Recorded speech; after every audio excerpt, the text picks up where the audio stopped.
Croeso I bentre Felingwm ucha yn Sir Gar ac I dafarn yr Aredyr. Dyma'r Aredyr uwch ben y drws yn arwydd o gysylltiad yr ardal hon a byd amaeth. Mae'r dafarn wedi bod yma ers 1836 yn ôl y garreg sy'n ar dalcen yr adeilad. Dewch I mewn. Mae'r tân wedi cynnu ac mae tipyn cynhesach tu mewn ac allan yn y gwynt a'r glaw.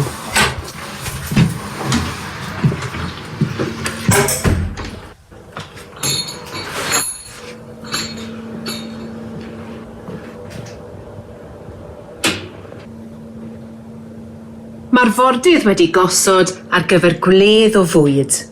Twrci a chi geidion sy'n ar y fwydlen, ond traddodiad cymharol diweddar yw bwyta twrci adeg y Nadolig yng Nghymru.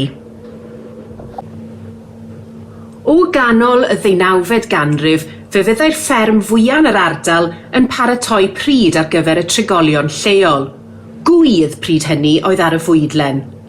Roedd gwydd yn haws i'w magu ac yn cael bwyta beth bynnag oedd yn weddill ar ôl y cynheuaf ar y ceie. Byddai'r gwydd yn cael ei tewhau a'i cadw yn arbennig ar gyfer y dolig.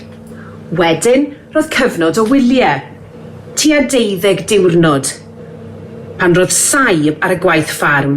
I gofnodi'r hoi yn aml, byddai'r Aredyr yn cael ei gludo I mewn i'r tŷ a'i osod o dan y bwrdd ble roedd pawb yn bwyta, symbol bod y gwaith ar ben am y tro. Mae'n anhebyg iawn y bydd unrhyw gartre neu ffermdy yng Nghymru yn gosod Aredyr o dan y ford eleni.